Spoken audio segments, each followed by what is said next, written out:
8 number থেকে 16 number এই 8টি আয়াত নিয়ে সূরা আল গাশিয়া। আর সেই আলোচনার বিষয় হলো জান্নাতি মানুষদের সুখ, জান্নাতি মানুষদের নিয়ে আল্লাহ পাক রব্বুল আলামিন কি বলেছেন, যারা জান্নাতে যাবে তাদের অবস্থা নিয়ে মহান আল্লাহ কি বলেছেন, তাদের মর্যাদা সম্পর্কে আল্লাহ কি বলেছেন। আল্লাহ পাক রব্বুল আলামিন সূরা গাশিয়ায় তিনি উল্লেখ করেছেন 8 নাম্বার আয়াতে।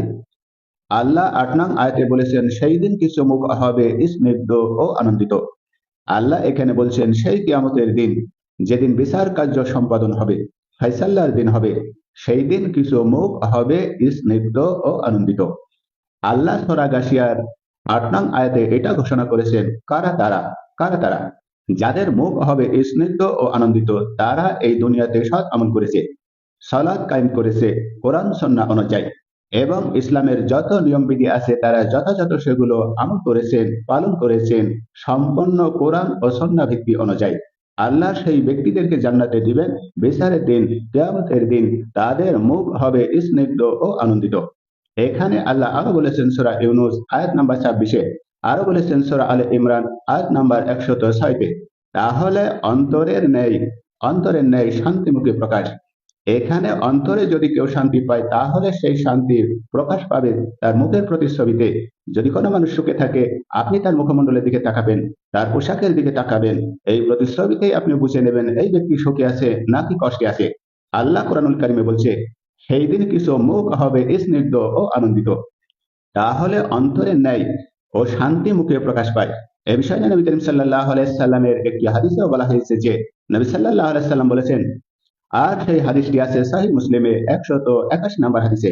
সেখানে বলা হয়েছে যে মুমিনরা আল্লাহর দিকে তাকালে তাদের মুখ উজ্জ্বল হবে। এই হাদিসে বলা হয়েছে যে যারা মুমিন নেক আমল করেছে, ভালো কাজ করেছে, ইসলামের বিধিবিধানগুলো কোরআন ও সুন্নাহ অনুযায়ী পালন করেছে, তারা জান্নাতে যাবে এবং কিয়ামতের ময়দানে তারা আল্লাহর দিকে তাকাবে এবং তাদের মুখ উজ্জ্বল হবে, হাস্য মুখ প্রকাশ পাবে। নবী সাল্লাল্লাহু আলাইহি সাল্লাম এটাই বলেছেন।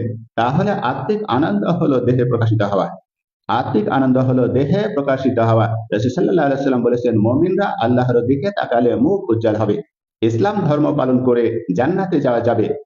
এই সম্পর্কে শুধু কোরআন নয়, কোরআন বাদেও অন্য অন্য ধর্মগ্রন্থ থেকেও আমরা উদ্ধৃতি দেব। ইসলাম ধর্ম পালন করে জান্নাতে যাওয়া যাবে এটা ঘোষণা করেছে যারা ইসলামের উপরে ছিল। এ সম্পর্কে বাইবেল বলছে মতীয় অধ্যায় 5:8, হৃদয়ের পবিত্রতায় আনন্দ আনে। হৃদয়ের পবিত্রতা, এখানে বাইবেল মতীয় অধ্যায় 5:8 সেখানেও বলা হচ্ছে হৃদয়ের পবিত্রতায় আনন্দ আনে। আমরা জানি যখন কোনো ব্যক্তি মূর্তি পূজা করে তাহলে সে বাহ্যিক ভাবে নয় আভ্যন্তরীণ ভাবে অপবিত্রতা থাকে, কারণ সে আল্লাহর সঙ্গে শরীক স্ত্রী করেছে। আর আমরা জানি যখন কোনো ব্যক্তি তওবা করে ইসলাম কবুল করে তাহলে বাহ্যিক ভাবে নয় আভ্যন্তরীণ ভাবে সে হৃদয় থেকে অপবিত্রতা দূর করেছে। এখানে বাইবেল সেটাই ঘোষণা করছে যারা ইসলাম ধর্ম পালন করেছে তারা হৃদয়ের পবিত্রতা আনন্দ আনে, অর্থাৎ তারা হৃদয়ের পবিত্রতা এনেছে, তারা ইসলাম কবুল করেছে, তারা জান্নাতে যাবে। হিন্দু ধর্ম থেকেও আমরা উদ্ধৃতি দেব ইসলাম ধর্ম অনুসরণ করলে কোনো ব্যক্তি জান্নাতে যাবে।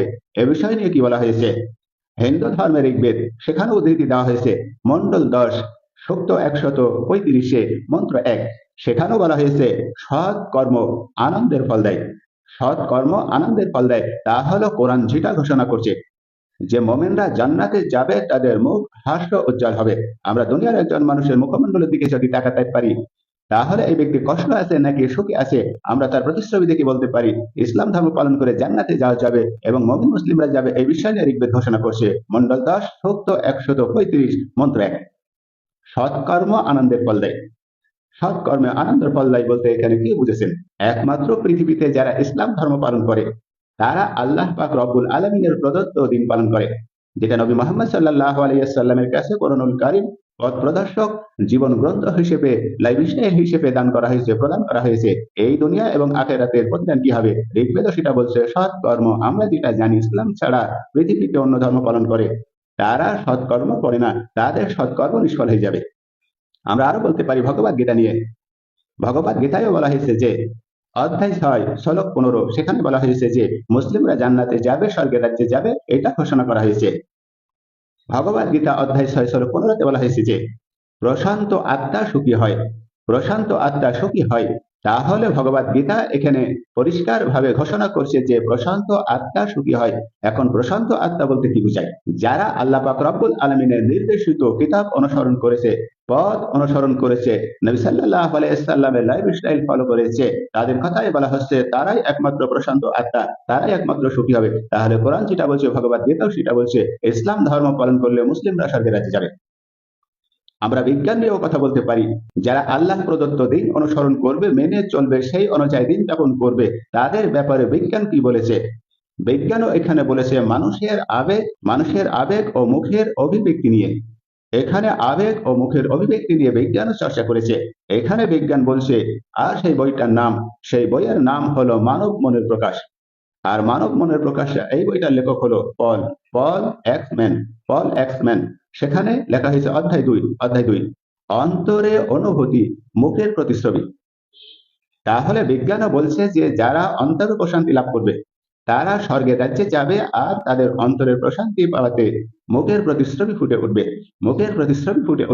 একজন ব্যক্তি যদি ক্ষুধার্ত থাকে, একজন ব্যক্তি যদি চিন্তিত থাকে, দুশ্চিন্তায় ভোগে, একজন ব্যক্তি যদি পেরেশানিতে থাকে, তাহলে তার মুখের প্রতিচ্ছবি দেখে আমরা অনুভব করতে পারি। আর একজন মানুষ যদি তার অন্তরে সুখ অনুভব করে, আনন্দ প্রতিফলিত হয়, তাহলে তার মুখের প্রতিচ্ছবি দেখেও আমরা বুঝতে পারি। বিজ্ঞান এখানে বলেছেন যে, এই বইটা লিখেছেন পল এক্সম্যান, অধ্যায় 2 অন্তরের অনুভূতি মুখে প্রতিফলিত হবে। তাহলে বিজ্ঞান যা বলছে, কোরআন পালন করলে অন্তরের প্রতিচ্ছবি ফুটে উঠবে, মুখে হৃদয়ের শান্তি মিলবে।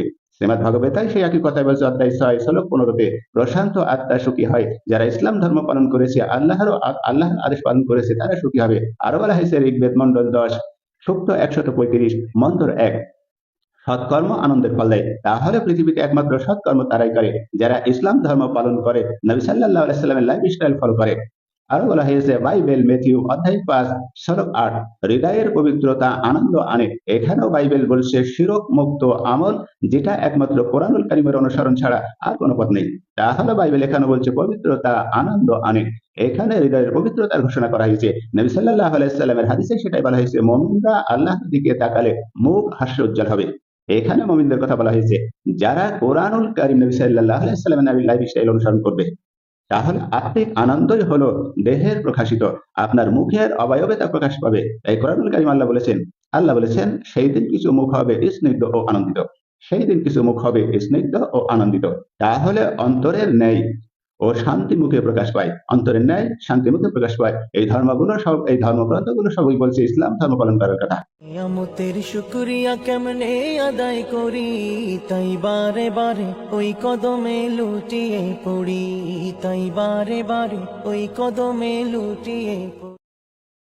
সূরা আল গাশিয়ার 9 নম্বর আয়াতে আল্লাহ পাক রব্বুল আলামিন মানব জাতির জান্নাতে যাওয়ার কথা কি বলেছেন? তারা নিজেদের কর্মে সন্তুষ্ট থাকবেন জান্নাতীরা। আল্লাহ কেন মানব জাতিকে বলছেন তারা নিজেদের কর্মে সন্তুষ্ট থাকবেন যারা জান্নাতে যাবে? এখন আপনি চিন্তা করুন, আপনার কর্ম আজকের সকাল থেকে সন্ধ্যা পর্যন্ত আপনার কর্মটা কি হয়েছে? যে কর্মের প্রতিদানে আপনি সন্তুষ্ট থাকবেন, কাল কিয়ামতের ময়দানে বিচার কার্য সম্পাদন যখন হবে, আল্লাহ সূরা গাশিয়ার 9 নং আয়াতে এটাই ঘোষণা করেছেন, তারা নিজেদের কর্মে সন্তুষ্ট থাকবে। এই কর্মটা কোন কর্ম? এই কর্মটা হচ্ছে কোরআনুল কারীম অনুযায়ী, নবী সাল্লাল্লাহু আলাইহি সাল্লামের সুন্নাহ অনুযায়ী। এখন আপনি চিন্তা করুন, কোন কর্ম আপনি সকাল থেকে সন্ধ্যা পর্যন্ত করেছেন? এই কর্মের উপরে কি আপনি কাল কিয়ামতের ময়দানে সন্তুষ্ট থাকবেন নাকি থাকবেন না? কোরআনুল কারীমে আরো বলা হয়েছে সূরা জিলজাল আয়াত নাম্বার 7-8, কোরআনুল কারীমে আরো বলা হয়েছে সূরা কাহাফ আয়াত নাম্বার 30, সেখানে বলা হয়েছে কর্মের পূর্ণ প্রতিদান আছে। কর্মের কোন পূর্ণ প্রতিদান আছে? উদাহরণস্বরূপ, আপনি কোন দুনিয়ায় অপরাধ করলেন, আপনাকে শাস্তি হিসেবে পুলিশ অ্যারেস্ট করলো, আর সেই কর্মের প্রতিদান হিসেবে হতে পারে কয়েক মাস জেল এবং আর্থিক জরিমানাও। আর যদি ভালো কর্ম করেন, তাহলে তার জন্য আপনাকে হয়তো বা গোল্ড মেডেল, অথবা আপনার জন্য সবার অন্তরের দরজা খোলা থাকবে, প্রত্যেকটি মানুষের হৃদয়ের দরজা। আল্লাহ মানুষের কর্মের প্রতিদান দিবেন, তাই ঘোষণা করেছেন তারা নিজেদের কর্মে সন্তুষ্ট থাকবে। এই কর্মের পূর্ণ প্রতিদান আছে কাল কিয়ামতের ময়দানে। আপনি ভাবুন আপনার লাইফ স্টাইলটা কেমন হয়েছিল। নবী সাল্লাল্লাহু আলাইহি সাল্লামের একটি হাদিসও আছে, সেই হাদিসটা আছে মুসনাদে আহমদে। এই হাদিসটা আছে 8436 নম্বর হাদিস। এই হাদিসেও বলা হয়েছে ন্যায়ের শ্রম নষ্ট হয় না। এখানে নবী সাল্লাল্লাহু আলাইহি সাল্লাম বলেছেন ন্যায়ের শ্রম নষ্ট হয় না।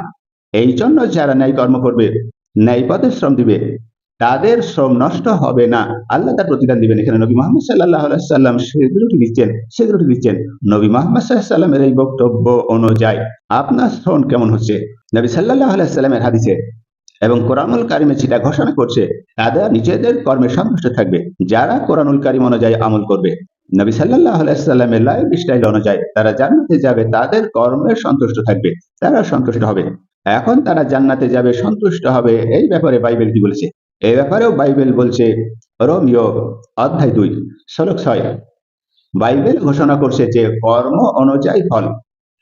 তাহলে আল্লাহ যেটা বলেছেন কোরআনুল কারিমে সূরা আল গাশিয়ার 9 নং আয়াতে, এখানে বাইবেল সেটাই বলছে, কর্ম অনুযায়ী ফল।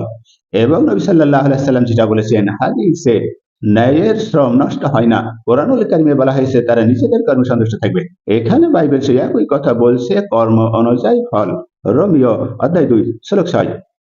আরো বলা হয়েছে যজুর্বেদেও বলা হয়েছে যে ইসলাম ধর্ম পালন করলে তাদের প্রতিদান কি হবে, সৎকর্ম করলে তাদের প্রতিদান কি হবে, ন্যায় কর্ম করলে তাদের প্রতিদান কি হবে। এখানে যজুর্বেদ বলেছে অধ্যায় 19 মন্ত্র 30, কর্মই মর্যাদা নির্ধারণ করে। তাহলে যজুর্বেদ বলছে অধ্যায় 19 মন্ত্র 30, কর্মই মর্যাদা নির্ধারণ করে। এবং মুহাম্মদ সাল্লাল্লাহু আলাইহি ওয়াসাল্লাম সেটা বলেছেন, কোরআনুল কারীম সেটা বলছে, যজুর্বেদ সেই একই কথা বলছে, কর্মই মর্যাদা নির্ধারণ করে। তাহলে ইসলাম ধর্ম পালন করে স্বর্গের রাজ্যে যাওয়া যাবে। এখানে কোরআন বলছে, হাদিস বলছে, এবং বাইবেলও বলছে, যজুর্বেদও বলছে। আরো বলছে শ্রীমদ ভগবত গীতা অধ্যায় 3 শ্লোক 19, সেখানে বলা হয়েছে ইসলাম ধর্ম পালন করলে তারা সন্তুষ্টি থাকবে, তাদের সৎকর্মের প্রতিদান দেওয়া হবে। ভগবত গীতা অধ্যায় 3 শ্লোক 19 এটা ঘোষণা করেছে, কর্তব্যের সন্তুষ্টি শান্তি আনে, শান্তি আনে। তাহলে আপনি যে কর্তব্য পালন করবেন তাতে আপনি সন্তুষ্টি হবেন, আর সেই সন্তুষ্টির কারণ আপনার হৃদয় শান্তি নিয়ে আসবে। তাহলে এখানেও বলা হয়েছে যে ইসলাম ধর্ম পালন করলে, সত্য ধর্ম পালন করলে, মহান ঈশ্বরের হুকুম পালন করলে, নবী মুহাম্মদ সাল্লাল্লাহু আলাইহি ওয়াসাল্লামের লাইফ স্টাইল ফলো করলে, ভগবত গীতায় ঘোষণা করছে অধ্যায় 3 শ্লোক 19, কর্তব্যের সন্তুষ্টি আনে, শান্তি হৃদয়ে আনে। তাহলে কোরআন যেটা বলছে, বাইবেল সেই একই কথা বলছে। কোরআন যেটা বলছে, ঋগ্বেদ সেই একই কথা বলছে। কোরআন যেটা বলছে, ভগবত গীতাও সেই একই কথা বলছে। এখানে সমস্ত ধর্মগ্রন্থ একই কথা বলছে, সৎকর্ম করলে অবশ্যই তুমি সন্তুষ্ট হবে, কর্মের পূর্ণ প্রতিদান আছে, তাদের নিজেদের কর্মে সন্তুষ্টি থাকবে। আল্লাহ সূরা গাশিয়ার এই 9 নং আয়াতে ঘোষণা করেছেন। এখন এই কর্মটা কি? আল্লাহ আপনাকে সৃষ্টি করেছেন কোন উদ্দেশ্যে? সেই কর্মটা কি? এখানে আল্লাহর বিধান চলবে। আল্লাহ আপনাকে জীবন দিয়েছেন, একটি গাইডলাইনও দিয়েছেন। এখানে সমস্ত ধর্মগ্রন্থে সব স্বীকৃতি দিচ্ছেন, মহান স্রষ্টাকে মেনে চলুন, তেনার নির্দেশনা অনুযায়ী জীবনযাপন করুন। আমরা বিজ্ঞানে বিশ্বাসী, আমরা বিজ্ঞান নিয়েও কথা বলবো। বিজ্ঞানেও বলা হয়েছে, সেই বইয়ের নাম হলো মানব সুখের উৎস। বিজ্ঞান যে বইটাই লিখেছে সেই বইয়ের নাম হলো মানব সুখের উৎস, আর সেই বইটার লেখক হলো মার্টিন সেলিকম্যান, সেই বই লেখক। অধ্যায় 4, সেখানেও বিজ্ঞান বলছে যে নৈতিক কর্ম মানসিক তৃপ্তি দেয়। এখানে নৈতিক কর্ম বলতে কি বোঝানো হয়েছে? নৈতিক কর্ম বলতে কি বোঝানো হয়েছে? যা কোরআনুল কারীম বলে দিয়েছে, যা ঋগ্বেদ বলে দিয়েছে, যজুর্বেদ বলে দিয়েছে, বাইবেল বলে দিয়েছে, ভগবত গীতাও বলেছে, তারা নিজেদের কর্মে সন্তুষ্টি থাকবে। নিয়ামতের শুকরিয়া কেমনে আদায় করি, তাই বারে বারে ওই কদমে লুটিয়ে পড়ি, জান্নাতীদের ব্যাপারে আল্লাহ পাক রব্বুল আলামিন তিনি আরো বলেছেন যারা জান্নাতে যাবে তারা থাকবে উচ্চ মর্যাদার জান্নাতে। এখানে সূরা গাশিয়ার আয়াত নাম্বার 10, সেখানে আল্লাহ ঘোষণা করেছেন তারা থাকবে উচ্চ মর্যাদার জান্নাতে। এখানে উচ্চ মর্যাদা বলতে কি বোঝানো হয়েছে? অদখুলু ফিল জান্নাতি, ওয়েলকাম টু জান্নাত, আপনাকে স্বাগত জানাচ্ছেন মহান আল্লাহ। অদখুলু ফিল জান্নাত, কাল কিয়ামতের ময়দানে, বিচারের ময়দানে পৃথিবীর সমস্ত মানুষ একত্রিত থাকবে, সেখান থেকে আপনাকে সম্বোধন করবেন মহান আল্লাহ। অমুকের বেটা অমুক, অদখুলি ফিল জান্নাত, তুমি আমার জান্নাতে প্রবেশ করো। চিন্তা করেন, আমার জান্নাতে যাও, পৃথিবীর সমস্ত মানুষের মধ্য থেকে আপনাকে ডাকবে। আল্লাহ বলছেন তারা থাকবে সমস্ত উচ্চ মর্যাদায়। আপনি সিগারেট খেয়েছেন, সুদ খেয়েছেন, ঘুষ খেয়েছেন, মদ পান করেছেন, মানুষকে ঠকিয়েছেন, অর্থ সম্পদ ফাঁকি মেরেছেন, আল্লাহ আপনাকে কাল কিয়ামতের ময়দানে বলবে তারা থাকবে উচ্চ মর্যাদার জান্নাতে। কি করে আশা করতে পারেন? কাল কিয়ামতের ময়দানে লাখো কোটি কোটি মানুষের মধ্য থেকে, পৃথিবীর সমস্ত মানুষের মধ্য থেকে আপনাকে আল্লাহ বলবেন অদখুল ফিল জান্নাতি, আমার জান্নাতে প্রবেশ করো, ওয়েলকাম টু জান্নাত। আপনাকে বলবেন। কি করে সম্ভব? ঘুষ খেয়েছেন, মদ খেয়েছেন, সিগারেট খেয়েছেন, সম্পদ আত্মসাৎ করেছেন, ইসলামের কোনো ধার ধারেননি। কি করে আপনি এই ইচ্ছা পোষণ করতে পারেন যে আপনি জান্নাতে যাবেন? যারা জান্নাতে যাবে তাদের জন্য আল্লাহ ঘোষণা করেছেন তারা থাকবে উচ্চ মর্যাদার জান্নাতে। কারা তারা? যারা কোরআনুল কারীম পরিপূর্ণ মান্যতা দিয়েছে এবং রাসূল সাল্লাল্লাহু আলাইহি সাল্লামের লাইফ স্টাইল অনুসরণ করেছে। সূরা তাওবা আয়াত নাম্বার 72 সেখানেও বলা হয়েছে, সূরা হাদীদ আয়াত নাম্বার 20 সেখানেও একই ঘোষণা করা হয়েছে, নৈতিক উচ্চতার প্রতিদান এই জান্নাত। নৈতিক উচ্চতার প্রতিদান। তাদের নৈতিক কর্তব্য এত উচ্চ পরিমাণ হয়েছিল, এত উঁচু হয়েছিল যে তাদের প্রতিদান দেওয়া হবে। তাদের প্রতিদান, তারা থাকবে উচ্চ জান্নাতে। এটা তাদের মর্যাদা। নবী করিম সাল্লাল্লাহু আলাইহি সাল্লামের একটি হাদিসে বলা হয়েছে, আর সেই হাদিসটা হচ্ছে বুখারী, আর সেই হাদিস নাম্বার হলো 2790। সেই হাদিসে বলা হয়েছে, জান্নাতে স্তর ভেদ আছে। দুনিয়ায় যেমন ভালো কাজ করলে এই ভালো কাজের ভেতরে কিছু স্তর ভেদ আছে। যেমন আপনি শ্রম দিলেন পরিপূর্ণ, আপনার জন্য উচ্চ মর্যাদা, যেমন জান্নাতুল ফেরদাউস। আর যারা ইসলাম পালন করেছে কিন্তু পরিপূর্ণতা ভাবে করেনি, তাদেরকেও আল্লাহ জান্নাতে দেবে হয়তো বা ইনশাআল্লাহ এই স্তর ভেদে। এখানে কোরআন ও হাদিস নিয়ে আমরা যে কথা উপস্থাপন করছি, তারা থাকবে উচ্চ মর্যাদার জান্নাতে। এখন ইসলাম ধর্ম পালন করার পর, সত্যভাবে জীবনযাপন করার পর, নবী সাল্লাল্লাহু আলাইহি সাল্লামের লাইফ স্টাইল ফলো করার পর যাদেরকে জান্নাতের ঘোষণা দেওয়া হয়েছে তাদের ব্যাপারে বাইবেল ঘোষণা করছে। বাইবেল মেথি অধ্যায় 6:16-20-তে সেখানেও বলছে উচ্চ জগতের পুরস্কার। এখন বাইবেলও বলছে উচ্চ জগতের পুরস্কার, মথি অধ্যায় 6:16-20-তে। তাহলে ইসলাম ধর্ম পালন করলে, সত্য পথে থাকলে, নবী মুহাম্মদ সাল্লাল্লাহু আলাইহি ওয়াসাল্লামের লাইফ স্টাইল ফলো করলে, এখানে বাইবেলও ঘোষণা করছে উচ্চ জগতের পুরস্কার জান্নাত, যেটা কোরআনে ঘোষণা করা হয়েছে। ইসলাম ধর্মে এবং নবী সাল্লাল্লাহু আলাইহি ওয়াসাল্লামের লাইফ স্টাইল ফলো করলে ঋগ্বেদ কি বলছে? ঋগ্বেদেও ঘোষণা করা হয়েছে, হিন্দু ধর্মগ্রন্থ ঋগ্বেদ মন্ডল 1 সূক্ত 154 মন্ত্র 5, সেখানেও বলা হচ্ছে পুণ্যবানদের উচ্চ লোক। পুণ্যবানদের উচ্চ লোক বলতে এখানে কি বোঝানো হয়েছে? যারা পুণ্য করেছে, ভালো কাজ করেছে, ঈশ্বরের নির্দেশনা অনুযায়ী পথ চলেছে, নবী মুহাম্মদ সাল্লাল্লাহু আলাইহি ওয়াসাল্লামকে অনুসরণ করেছে। তাহলে কোরআন ও হাদিস বাইবেল যেটা বলছে, এখানে ঋগ্বেদও সেই একই মত পোষণ করেছে। মন্ডল 1 সূক্ত 154 মন্ত্র 5, পুণ্যবানদের উচ্চ লোক। অর্থাৎ এখানে যারা পুণ্যের কাজ করবে তারা উচ্চ লোক যেখানে থাকবে, উচ্চ সম্মানিত লোক যেখানে থাকবে সেখানে তারা যাবে। তার মানে এখানে জান্নাতের ঘোষণা করা হয়েছে। আপনার লাইফ স্টাইলটা কিভাবে অতিবাহিত করেছেন, এখানে আপনার ফয়সালা আপনি নিজেই করতে পারবেন। ভগবত গীতায় ঘোষণা করা হয়েছে অধ্যায় 6:42 সেখানে বলা হয়েছে যে আত্মিক উন্নতি উচ্চ অবস্থার নেই। শ্রীমদ্ ভগবত গীতা বলছে অধ্যায় 6:42 সেখানে ঘোষণা করছে সৎ লোকের অবস্থা কোথায় হবে। সৎ লোকের কাদেরকে বলা হয়? কে বলবে সৎ লোক? কে ঠিক করবে? এখন মহান ঈশ্বর যেটা ঠিক করবে সেটাই তো সৎ লোক, নাকি আপনি ব্যক্তিগতভাবে বলবেন? কে ঠিক করবে? শ্রীমদ্ ভগবত গীতা এখানে ঘোষণা করছে আত্মিক উন্নতি উচ্চ অবস্থার নাই। এখানে সৎ লোকের অবস্থান হবে তাদেরকে যারা কোরআন এবং নবী সাল্লাল্লাহু আলাইহি ওয়াসাল্লামের সুন্নাহ অনুযায়ী জীবনযাপন করেছে, তারা থাকবে উচ্চ মর্যাদার জান্নাতে। সে কথাই বলা হচ্ছে সূরা গাশিয়ার 10 নম্বর আয়াত নিয়ে বিজ্ঞান কি বলেছে, তারা থাকবে উচ্চ মর্যাদার জান্নাতে। এই কথা নিয়ে বিজ্ঞান বলেছে। আর যে বইটাই লেখা হয়েছে সেই বইয়ের নাম হলো মানব আকাঙ্ক্ষা ও মানব লক্ষ্য। বইয়ের নাম মানব আকাঙ্ক্ষা ও মানব লক্ষ্য। সেই বইটা লিখেছিলেন Abraham Abraham Maslow. Abraham Maslow, অধ্যায় 5।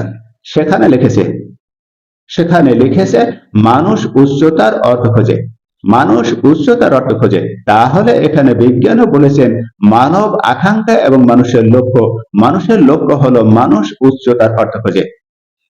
তার মানে মানুষ সর্বদা সুখ এবং শান্তির দরজা খোঁজে। তাহলে বিজ্ঞান ও কোরআনের সাথে একমত পোষণ করেছেন, ভগবদ গীতা ও কোরআনের সঙ্গে একমত পোষণ করছেন। অধ্যায় 6 শ্লোক 42, আত্মিক উন্নতি উচ্চ অবস্থার নেই। ঋগ্বেদ ও কোরআনের সঙ্গে একমত পোষণ করছেন। মন্ডল 1 সূক্ত 154 মন্ত্র 5, পুণ্যবানদের উচ্চ লোক। কোরআনুল কারিমের সাথে বাইবেল একমত প্রকাশ করছেন। ম্যাথিউ অধ্যায় 6 শ্লোক 20, উচ্চ জগতে পুরস্কার। নবী সাল্লাল্লাহু আলাইহি সাল্লামের হাদিসে বলা হয়েছে যে জান্নাতে স্তরভেদ আছে, আর কোরআন বলছে তারা থাকবে উচ্চ মর্যাদার জান্নাতে। তাহলে নৈতিক উচ্চতার প্রতিদান এখানে বিজ্ঞান সহ সমস্ত ধর্মগ্রন্থ বলছে যারা ইসলাম ধর্ম পালন করবে, সত্য ধর্ম পালন করবে, তারা থাকবে উচ্চ মর্যাদার জান্নাতে। এখানে আল্লাহ যেটা ঘোষণা করেছেন ঋগ্বেদ, বাইবেল, অথর্ববেদ, শ্রীমদ্ ভগবদ গীতা সহ এবং বিজ্ঞান অনেকেই ঘোষণা করেছে। এবার আসুন 11 নম্বর আয়াতে কি বলা হয়েছে। সেখানে কোনো অর্থহীন কথা শোনা যাবে না। তাহলে জান্নাতের উচ্চ মর্যাদা, জান্নাতের পরিবেশ নিয়ে আল্লাহ এখানে কথা বলেছেন। জান্নাতের পরিবেশটা কেমন হবে সেখানে কোনো অর্থহীন কথা শোনা যাবে না। আপনি দুনিয়ায় চলাফেরা করছেন, আপনি কেমন ভাবে আলাপ ও আলোচনা করছেন, আপনার জান্নাতের পরিবেশ, সেখানে কোনো অর্থহীন কথা শোনা যাবে না। এখানে আল্লাহ পাক রব্বুল আলামিন সূরা গাশিয়ার 11 নং আয়াতে ঘোষণা করেছেন। এর সাদৃশ্য নিয়ে তিনি আরো বলেছেন সূরা মুমিনুন আয়াত নাম্বার 3, সূরা ফুরকান আয়াত নাম্বার 72। তাহলে নীরবতা ও সত্য বাক্য ছাড়া জান্নাতে কিছু থাকবে না। এই জান্নাতের মর্যাদাটা কারা যাবে এই জান্নাতে? সহিহ বুখারীতেও একটি হাদিস আছে, নবী সাল্লাল্লাহু আলাইহি সাল্লাম তিনি বলেছেন, আর সেই হাদিস নাম্বার হলো 6018। সেখানে বলা হয়েছে ভালো কথা না হলে নীরবতা পালন করো। তার মানে জান্নাতে যারা থাকবে ভালো কথা যদি বলে তাহলে বলল, নতবা সকলে নীরবতা পালন করবে, নীরব থাকবে। আল্লাহ কোরআনে সেটাই ঘোষণা করেছেন, সেখানে কোনো অর্থহীন কথা শোনা যাবে না। আপনি কি বলেন এমতে? আপনি সারাটা জীবন মিথ্যার আশ্রয় নিয়েছেন, মানুষের সঙ্গে প্রতারণার কথা দিয়েছেন, কথা দিয়ে কথা রাখেননি, আর সেই জায়গায় আপনি সেখানে যাবেন, আপনি এটা আশা করেন কি করে? আল্লাহ ঘোষণা করেছেন সেখানে কোনো অর্থহীন কথা শোনা যাবে না। এমন জায়গায় একজন মিথ্যুক, একজন প্রতারক কিভাবে যেতে পারে? কেমন করে আশা করতে পারেন? জান্নাতের ভেতরে কোনো অসার কথাবার্তা থাকবে না, যুক্তিপূর্ণ বাক্য ছাড়া। এই কথার সমর্থন নিয়ে বাইবেলে কি বলা হয়েছে? প্রকাশিত বাক্য অধ্যায় 21 শ্লোক 4, সেখানেও বলছে লোক কলহ মুক্ত শান্তি একমাত্র শান্ত পরিবেশ ছাড়া হয় না, যেখানে সর্বোচ্চ জ্ঞানীদের বসবাস। বাইবেল এখানে ঘোষণা করছে প্রকাশিত বাক্য অধ্যায় 21 শ্লোক 4, কলহ মুক্ত শান্তি। তাহলে বাইবেল যেটা বলছে এটার সমর্থন কোরআন করছে না, কোরআন যেটা বলছে এটার সমর্থন বাইবেল করেছে। তাহলে বাইবেলও ঘোষণা করেছে কলহ মুক্ত সেই জায়গা হলো বেহেশত অর্থাৎ জান্নাত। জান্নাতে কোনো অসার বাক্য থাকবে না, সম্পূর্ণ ভালো ব্যবহার, ভালো বাক্য ছাড়া। এখানে অথর্ববেদও সাক্ষ্য প্রদান করছে। অথর্ববেদ বলছে কাণ্ড 4 সূক্ত 30, সত্য বাক্য মানসিক শান্তি আনে। তাহলে জান্নাতের ভেতরে সেখানে কোনো অর্থহীন কথা শোনা যাবে না, সত্য বাক্য ছাড়া। একথা কোরআনুল কারীম সূরা গাশিয়ার 11 নং আয়াত ঘোষণা করছে।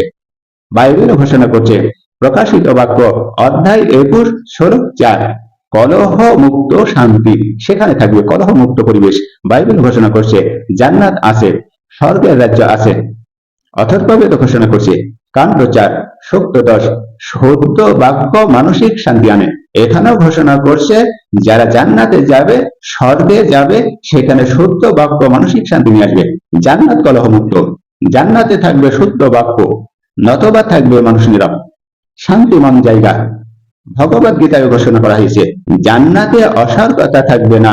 ভগবদ গীতা বলছে অধ্যায় 17 শ্লোক 15-তে, সংযত বাক্যই জ্ঞান। সংযত বাক্যই হলো জ্ঞান। তাহলে ভগবত গীতায় বলছে সংযত বাক্যই হলো জ্ঞান। তাহলে বেহেশত একমাত্র জ্ঞানীরাই যাবে। এখানে শ্রীমদ ভগবত গীতা অধ্যায় 17 শ্লোক 15 ঘোষণা করছে সংযত বাক্যই হলো জ্ঞান। আমরা জানি সর্বোচ্চ জ্ঞানীরাই ঈশ্বরকে মেনে চলে এবং নবী মুহাম্মদ সাল্লাল্লাহু আলাইহি সাল্লামকে অনুসরণ করে। এ নিয়ে বিজ্ঞান যদি দেখি, বিজ্ঞান ঘোষণা করেছে, বিজ্ঞান বলেছে, আর সেই বিজ্ঞান বলেছে সেই বইয়ের নাম হলো মানসিক চাপ ও শব্দ। এই বিষয় নিয়ে বিজ্ঞানের লেখা আছে মানসিক চাপ ও শব্দ। এই বইটার লেখক হলো রবার্ট রবার্ট রবার্ট সাপোলস্কি। অধ্যায় 7 সেখানে বলা হয়েছে, বিজ্ঞান বলছে শব্দ মানসিক চাপ বাড়ায়। তাহলে শান্ত পরিবেশ থাকবে জান্নাতে, একবারে নিরাপত্তা নয়। লজিক্যাল পয়েন্ট ছাড়া কোনো বাক্য চলবে না, শব্দ মানসিক চাপ বাড়ায়। যারা পৃথিবীতে অযথা শব্দ ব্যবহার করে, যুক্তিবিহীন লজিকবিহীন, তাদের মর্যাদা উচ্চ স্তরে যাবে। এটা এখানে বাইবেল ঘোষণা করছে না, ঋগ্বেদ ঘোষণা করছে না, কোরআন ঘোষণা করছে না, বিজ্ঞান এখানে ঘোষণা করছে না। মিথ্যার আশ্রয় নিয়ে সেই জান্নাতের মর্যাদা আপনার জন্য কি করে হবে? অর্থহীন কথা সেখানে থাকবে না, সেখানে কোনো অর্থহীন কথা শোনা যাবে না। সূরা গাশিয়া আয়াত নম্বর 11। জান্নাতের পরিবেশ কেমন হবে? সূরা মুমিনিন আয়াত 3 ঘোষণা করা হয়েছে। সূরা ফুরকান আয়াত 72 ঘোষণা করা হয়েছে বাইবেলে জান্নাতের পরিবেশ কেমন হবে। প্রকাশিত বাক্য অধ্যায় 21 শ্লোক 4। কলহ মুক্ত শান্তি থাকবে জান্নাতে। অথর্বা বেদ বলেছে কাণ্ড 4 সূক্ত 30, শুদ্ধ বাক্য মানসিক শান্তি আনে, এমন শুদ্ধ বাক্য মানসিক শান্তি আনবে সেই জান্নাতে। ভগবত গীতায় বলা হয়েছে অধ্যায় 17 শ্লোক 15, সংযত বাক্যই হলো জ্ঞানের পরিচয়। এই জ্ঞানীরাই থাকবে সেই স্বর্গের রাজ্যে। একই কথা সেই বিজ্ঞান মত পোষণ করেছে লেখক রবার্ট সাপোলস্কি। অধ্যায় 7 বইয়ের নাম মানসিক চাপ ও শব্দ। শব্দ মানসিক চাপ বাড়ায়, সেখানে এমন কোনো অসার বাক্য থাকবে না যে মানসিক চাপ সৃষ্টি করবে। নিয়ামতের শুকরিয়া কেমনে আদায় করি, তাই বারে বারে ওই কদমে লুটিয়ে পড়ি, তাই বারে বারে ওই কদমে লুটিয়ে